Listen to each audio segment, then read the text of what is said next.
योग बोध प्रेम की प्राप्ति ही मानव मात्र का अपना लक्ष्य है। देखिए, यहाँ एक बड़ी गंभीर बात है। कोई भौतिक विज्ञानी हो, भौतिकवादी हो, अगर ईमानदार है तो योग से इनकार नहीं कर सकता। और ऐसे ही कोई अध्यात्मवादी हो तो बोध से इनकार कर सकता है क्या? कह रहा है नहीं।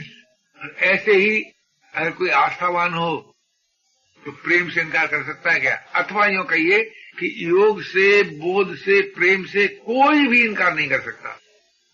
प्रेमास्पद को हम नहीं मानेंगे, पर प्रेम तो हमको चाहिए क्योंकि प्रेम में रस है। आत्मा शब्द को नहीं मानेंगे, पर बोध तो हमको चाहिए क्योंकि बोध में जीवन है। और हम भाई संसार से ऊपर किसी वस्तु को नहीं मानेंगे, पर योग को तो मानना ही पड़ेगा क्योंकि शांति चाहिए, सामर्थ्य चाहिए। योग जो है शांति और सामर्थ्य का प्रतीक है, बोध जो है जीवन का प्रतीक है, प्रेम जो है वो रस का प्रतीक है। अब बताइए, शांति की मांग, अमर जीवन की मांग, रसरूप जीवन की मांग किसको न होगी? कौन इनकार करेगा? इसीलिए मैं आपसे निवेदन करता हूं कि मानव किसी भी मत संप्रदाय का मानने वाला कौन हो, मानव होने के नाते जो जीवन का सत्य है वो सबको ही अविष्ट होता है, सभी को अविष्ट होता है। सभी को योग चाहिए, सभी को बोध चाहिए, सभी को प्रेम चाहिए, क्योंकि योग के बिना शांति और सामर्थ्य नहीं मिलती, बोध के बिना अमरत्व प्राप्त नहीं होता, प्रेम के बिना रसरूप जीवन की अभिव्यक्ति नहीं होती। तो शांति और शक्ति भी चाहिए, अमरत्व भी चाहिए, रसरूप जीवन भी चाहिए। क्या ये मांग किसी मत विशेष से संबंध रखती है? क्या ये मांग किसी संप्रदाय विशेष से संबंध रखती है? क्या ये मांग किसी व्यक्ति विशेष संबंध रखती है अथवा मानव मात्र से संबंध रखती है? जो चीज मानव मात्र से संबंध रखती है उससे हमें कभी निराश होना चाहिए? क्या राय? ठीक, उससे तो कभी निराश नहीं होना चाहिए। जो चीज मानव मात्र से संबंध रखती है उससे कभी किसी को निराश नहीं होना चाहिए। अतः योग से, बोध से, प्रेम से कभी किसी को निराश नहीं होना चाहिए।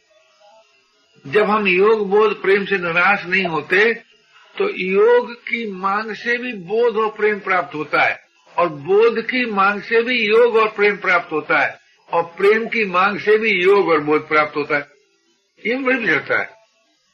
अब आप स्वतंत्र हैं इस बात में कि चाहे केवल योग की आवश्यकता अनुभव करें, चाहे केवल बोध की आवश्यकता अनुभव करें, चाहे केवल प्रेम की आवश्यकता करें। प्रेम से भी दूरी भेद भिन्नता नहीं रहती, बोध से भी दूरी भेद भिन्नता नहीं रहती, योग से भी दूरी भेद भिन्नता नहीं रहती। तीनों की आवश्यकता अनुभव करें तो भी कोई बात नहीं, तीन में से किसी एक की आवश्यकता अनुभव करें तब भी कोई बात नहीं, क्योंकि ये तीन एक हैं, एक तीन है। जहाँ वास्तविक योग है वहाँ बोध और प्रेम भी है, जहाँ वास्तविक बोध है वहाँ प्रेम और योग भी है, जहाँ वास्तविक प्रेम है वहाँ योग और बोध भी है।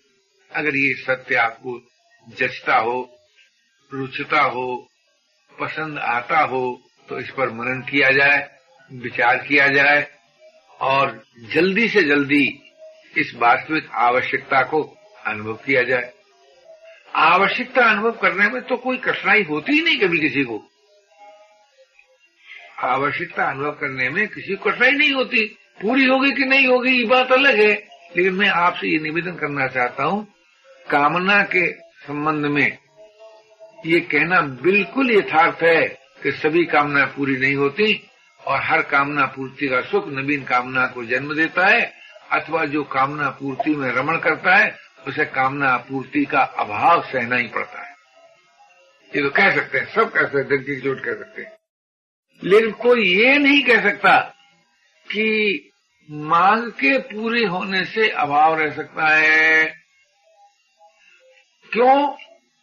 क्योंकि मांग हमारा उससे संबंध जोड़ देती है, उससे अभिन्न कर देती है जो सदा ही सब प्रकार से पूर्ण है, अभाव और पराधीनता से रहित है, निरस्ता से रहित है। यानी मांग उस अविनाशी अनंत तत्व से संबंध जोड़ती है। कामना इस परिवर्तनशील, गतिशील, अभाव रूप दृश्य से संबंध जोड़ती है। कामना जो है हमारा, वो दृश्य से संबंध जोड़ देती है। मांग जो है हमारा, उस अनंत से संबंध जोड़ती है जो कभी भी दृश्य नहीं है अथवा समस्त दृश्य का प्रकाशक और आधार है। ये भी सोचना चाहिए। ये दृश्य भी उसी के आश्रय से प्रतीत होता है। अगर उसका आश्रय न हो तो दृश्य की प्रतीति नहीं हो सकती। इसलिए हमारे गुरुदेव ने एक बड़ी सुंदर बात हमको बताई। कहा कि बेटा देखो, प्रेम की 3 श्रेणियां हैं। पहली श्रेणी उन्होंने बताई कि ये जो कुछ है उन्हीं का है। उन्हीं का शब्द बड़ा प्यारा लगता है और ये शब्द को हमारे यहाँ हिंदू नारी बहुत इस्तेमाल करती है। उन्हीं का है, वे ही हैं। हमारी चिट्ठी आती लड़कियों की लिखती हैं, इन्होंने ऐसा कहा, इसका मतलब उसके पति ने कहा। ये सब कुछ जो कुछ दिखाई दे रहा है उन्हीं का है, यानी उन्हीं का माने अपने का है। इतनी बात मानने का परिणाम ये होता है कि जिनका ये जो कुछ है उनसे मेरा नित्य संबंध नहीं हो जाता क्या? कह रहे हैं हो जाता। अच्छा, ये बात सिखाई नहीं, ये नहीं कही कि हो जाता है, कह दिया खाली सब कुछ नहीं कहा, मानो अपने आप हो जाए। गुरु उसे नहीं कहते जो हर चीज जो सिखाता फिरे। गुरु एक ऐसे सत्य का बोध करा देता है जिसको अपनाने से सब कुछ आ जाता है अपने आप। तो महाराज ये सब कुछ उन्हीं का है। इसका अर्थ हुआ क्या? मेरा नहीं है, किसी गैर का नहीं है।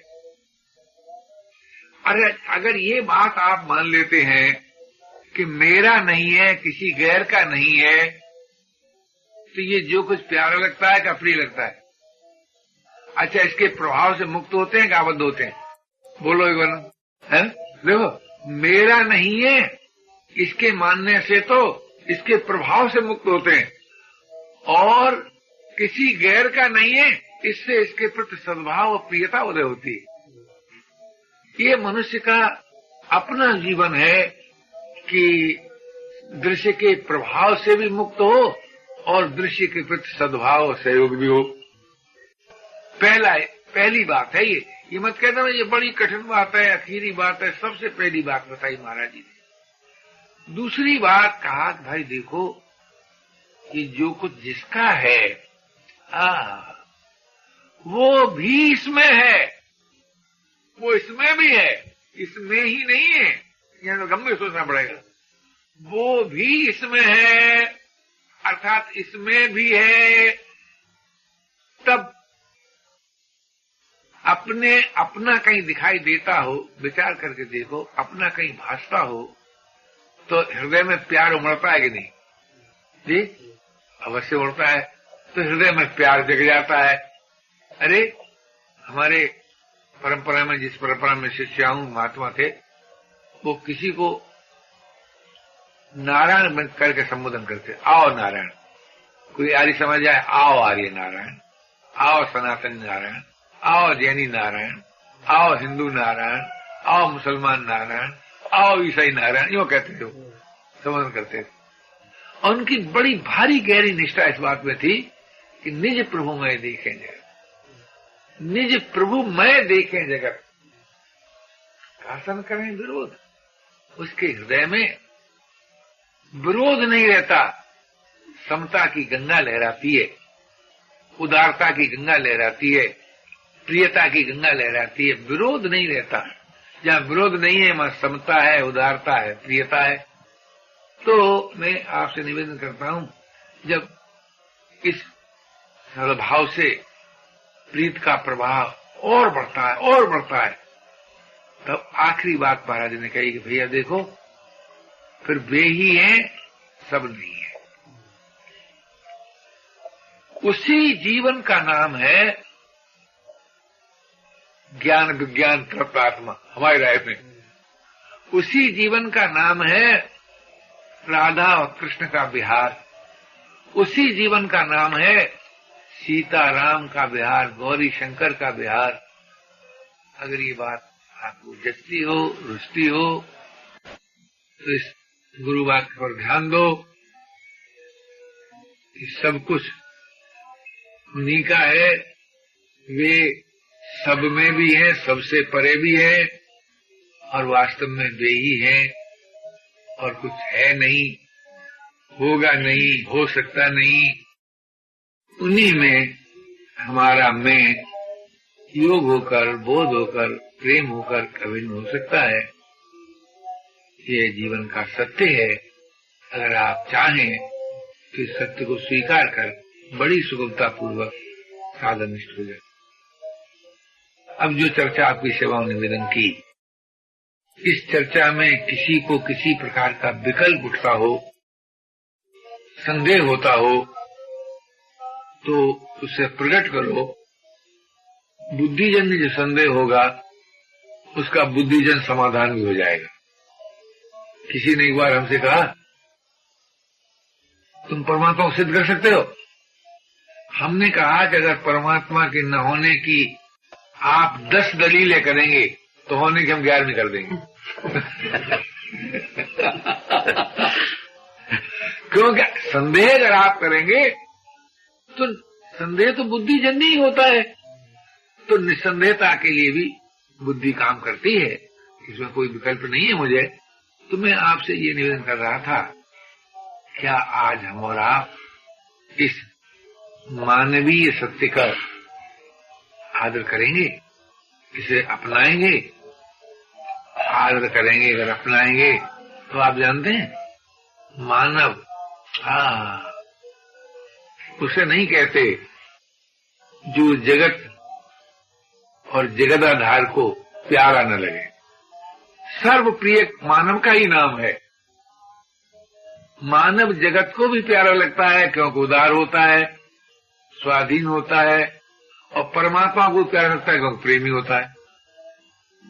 इसलिए मानव माने जो सभी को प्यारा लगता है, ऐसा जीवन जो सभी के लिए प्रिय है, मानव मात्र को अभिष्ट है और मिल सकता है। ये बात मुझे प्रेरणा हुई, मैंने आपसे निवेदन कर दी। अब कोई संकल्प विकल्प करो, कोई संदेह करो। कोई संदेह तो नहीं, जरा एक खुलासा करेंगे। आपने कहा उदारता भी स्वाधीन तत्व है, अविनाशी का अविनाशी, और स्वाधीनता भी अविनाशी तत्व, प्रेम भी अविनाशी तत्व, मानव भी अविनाशी तत्व। तो अविनाशी तत्व तो परमात्मा ही है, और ये भी 4 हो गए तो 5 होते हैं क्या? अविनाशी 5 नहीं होते, ये तीन गुण मानव में होते हैं। हाँ। इसमें ये ईश्वर दत्त होते हैं। हाँ। उसमें स्वरूप जन्य होते हैं। मानव उदार है तो हमारे प्रभु परम उदार है जी। मानव स्वतंत्र है तो प्रभु परम स्वतंत्र है। मानव प्रेमी है तो प्रभु प्रेम की भंडार है। जैसे देखो ना, एक लहर में जो जल होता है तो सागर में जल ही होता है। सागर में ऐसी कोई चीज नहीं होती जो लहर में नहीं है, लेकिन लहर में जहाज नहीं चलता, सागर में जहाज चलता है। इतना फर्क है। मानव की और परमात्मा में अगर कोई भेद स्थापित करे तो स्वरूप की एकता, गुणों की भिन्नता। ऐसा और किसी को कोई बात उठती हो? लहर और सागर में जल ही जल है। जल न लहर है न सागर है। ऐसे ही सत्ता रूप से परमात्मा ही परमात्मा है, चाहे उसको जगत ईश्वर कहो चाहे मत कहो। पर ऐसी बात आज के लोग बर्दाश्त नहीं करेंगे, ईश्वरवादियों की छाती बढ़ जाएगी। परमात्मा को परमात्मा न कहने से भी परमात्मा ही प्राप्त होता है। दुनिया का सबसे बड़ा आदमी वो होता है जो अपनी दृष्टि में जैसा है वैसा ठीक अनुभव कर ले। दूसरों की दृष्टि में अच्छा कहलाना कोई खास महत्व की बात नहीं है। क्यों नहीं है? कि ये तो आप जानते ही हैं, इस सर्वांश में तो कोई बुरा होता नहीं कभी, और ऐसा नियम देखा गया है कि जो कोई अपने आदर देता है वो मालूम होता है ये बहुत अच्छा आदमी है, सम्मान देता है, प्यार देता है, सुविधा देता है। लेकिन हम अपनी दृष्टि में कैसे हैं? जैसे साधक की दृष्टि से क्या सही अर्थ में हम स्वाधीन हैं, ये देखना चाहिए। प्रेमी हैं, उदार हैं। अगर अपनी दृष्टि में हम उदार हैं, स्वाधीन हैं, प्रेमी हैं, तो संसार की दृष्टि में कुछ भी हो कोई चिंता की बात नहीं है। लेकिन अपनी दृष्टि में हो अनुदार, पराधीन, आसक्ति में आबद्ध, प्रेम नहीं होगा तो आसक्ति होगी, ये नियम है। स्वाधीन नहीं होगा तो पराधीन होंगे, ये नियम है। ऐसा नहीं हो सकता कि स्वाधीन नहीं है तो पराधीन न हो, फिर पराधीन होंगे ही। उदार नहीं होंगे तो अनुदार होंगे, स्वार्थ भाव में डूबे हुए। स्वार्थ भाव, पराधीन, ये जरूर होगा। आसक्ति में आबद्ध। तो हम अपनी दृष्टि में कैसे हैं, इस पर विचार करना चाहिए। ये नहीं सोचना चाहिए कि अरे एकदम घबरा न जाए देख करके, अरे तो बड़े मलिन है, ऐसा नहीं है। क्योंकि घबराएगा तो वो जो सुपर ईगो जो होता है, सुपर ईगो कहते हैं अंग्रेजी में, तो क्या कहें उसको, हिंदी क्या होगी अनु से? सुपर ईगो की हिंदी क्या होगी? है साइकोलॉजिकल टर्म है। हाँ, सुपर ईगो होता है। हाँ, तो उसकी हिंदी क्या है? ठीक सर, नहीं मालूम। खैर, उसका अर्थ यह है, बताऊं आपको, कि मनुष्य अपनी दृष्टि में अच्छा रहना चाहता है तो फौरन ही अपने को क्षमा कर देता है। ऐसा नहीं था, ऐसा था, इतना नहीं ये था, ऐसा नहीं। अब समझ में आ गया भैया? भाषा समझ में आ गई आप लोगों की? तो पहले अपनी तस्वीर देखना चाहिए। देखो, उदार, स्वाधीन और प्रेमी होने के लिए बहुत सा समय नहीं चाहिए, बहुत सी सामर्थ्य नहीं चाहिए, कोई परिस्थिति विशेष नहीं चाहिए। क्योंकि अगर इसके लिए समय चाहिए, सामर्थ्य चाहिए, परिस्थिति विशेष चाहिए तो वो सबका हक है ही नहीं। क्या मानव सेवा संघ के सिद्धांत में एक बात बताई गई है कि मानव होने के नाते जो जीवन मिल सकता है वो सभी मानवों को मिल सकता है। ये बात समझ आती है आप लोग? जी है जी। मानव होने के नाते जो, और सामर्थ्य के नाते, योग्यता के नाते, परिस्थिति के नाते, वो तो सबको नहीं होता भाई, फर्क होता है। तो मानव होने के नाते ये तीन ही बातें मिल सकती हैं हमको। हर भाई, हर बहन उदार हो सकता है, स्वाधीन हो सकता है, प्रेमी हो सकता है। ये जो उदारता, स्वाधीनता और प्रेम जो है, ये मानव मात्र की अपनी निधि है। इससे किसी का नाम नहीं कटता भाई। जिस किसी की भाषा समझ में आए तो टोक लेना, सूक्ष्म बात है जरा। ये निधि है मनुष्य की अपनी। हर भाई को, हर बहन को उदार होना चाहिए, हर भाई को, हर बहन को स्वाधीन होना चाहिए, प्रेमी होना चाहिए। क्यों हो सकता है यूं? ऐसा नहीं हो नहीं सकता। उदार भी हो सकता है, स्वाधीन भी हो सकता है, प्रेमी भी हो सकता है। एक बार मेरे दिल में ऐसा ख्याल पैदा हुआ कि ये सारे लक्षण तो परमात्मा में तो हैं, परम उदार, परम स्वतंत्र, परम प्रेम के भंडार। तो मनुष्य की जो एकता है वो परमात्मा के साथ है। जातीयता, मनुष्य परमात्मा की जात का है, शरीर संसार की जात का है, आत्मा ब्रह्म की जात का है। वैसे अलग अलग करें तो आत्मा ब्रह्म दो चीज नहीं है। मनुष्य परमात्मा की जात एक है, शरीर और संसार की जात एक है। उसमें आत्मा ब्रह्म और मनुष्य परमात्मा का ये जो भाषा है, इसमें थोड़ा सोचना पड़ेगा। वो तो दार्शनिक भाषा है कि तत्व एक ही है, वही आत्म रूप से है, वही ब्रह्म रूप से है। और ये जो मानव शब्द जो है, इसमें कोई तत्व में तो कोई मांग नहीं होती, अनुमति समझ रहे हैं आप? तत्व में तो कोई मांग नहीं होती, लेकिन मानव में तो मांग होती है। तो मानव उदार होना चाहता है, क्योंकि उदारता से उसे रस मिलता है। स्वाधीन होना चाहता है, स्वाधीनता से उसे रस मिलता है। और प्रेमी होना चाहता है, क्योंकि प्रेम से उसे रस मिलता है। ये मानव का। तो मानव जो शब्द है वो परमात्मा की जाति से मिलता है, और आत्मा जो शब्द है वो ब्रह्म की जाति से मिलता है, और शरीर जो शब्द है वो संसार जाति से मिलता है। अगर आप ब्रह्मवित होना चाहते हैं तो आपको आत्मवित होना पड़ेगा, ऐसा नियम है। तो मानव की जाति एकता परमात्मा के साथ है। जिसके साथ हमारी जातीयता होती है उसी के साथ नित्य संबंध भी होता है, और जिसके साथ नित्य संबंध होता है वो अपना होता है। तो ये तीन बातें जो बताई गई मनुष्य के सामने रखी मानव की प्रणाली में, कि हे मानव, तुम प्रभु की जाति के हो, उन्हीं से तुम्हारा नित्य संबंध है, वही तुम्हारे अपने हैं। आत्मीयता, नित्य संबंध, जातीयता, ये वैष्णव धर्म का सार सर्वस्व है।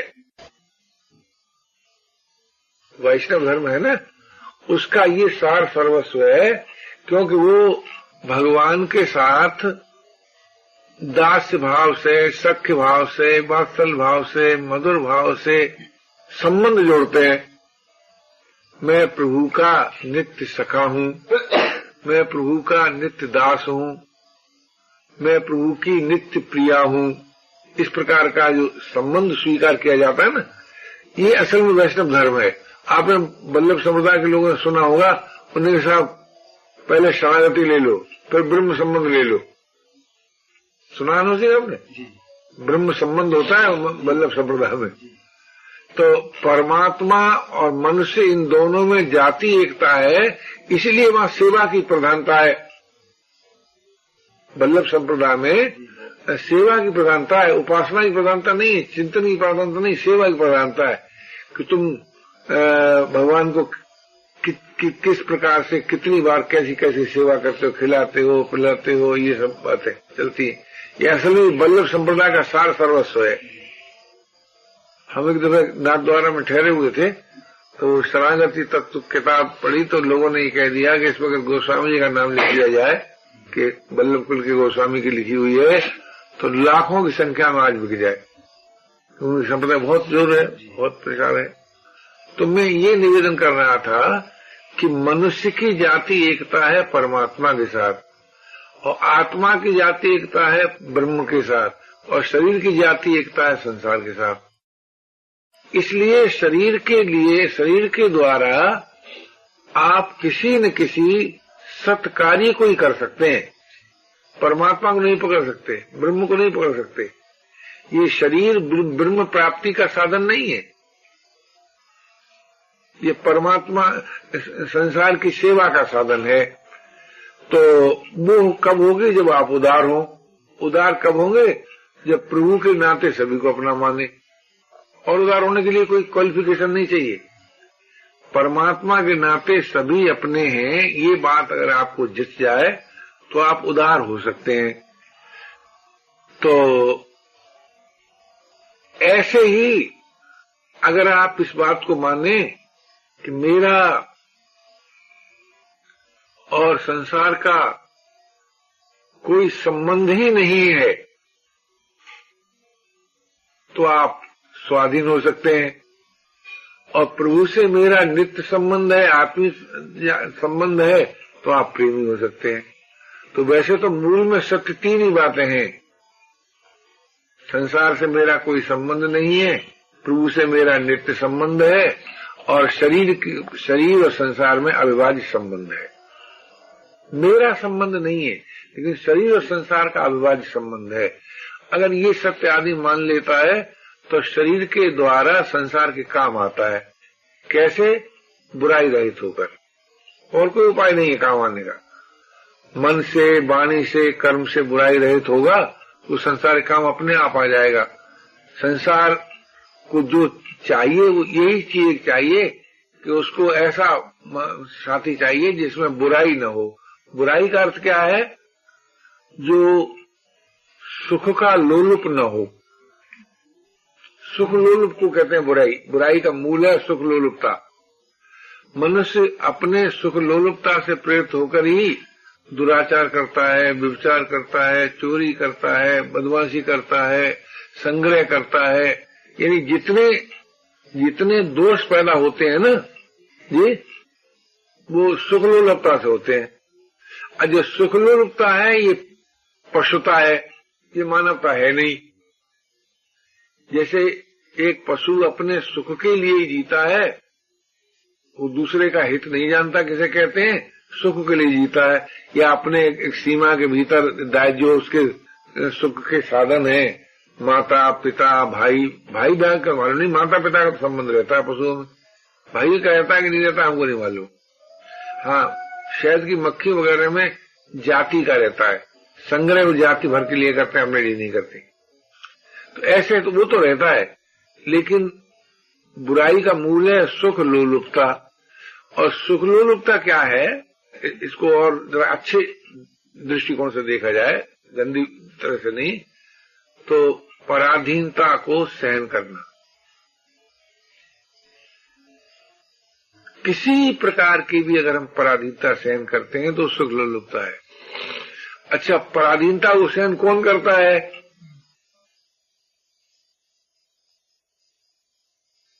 जो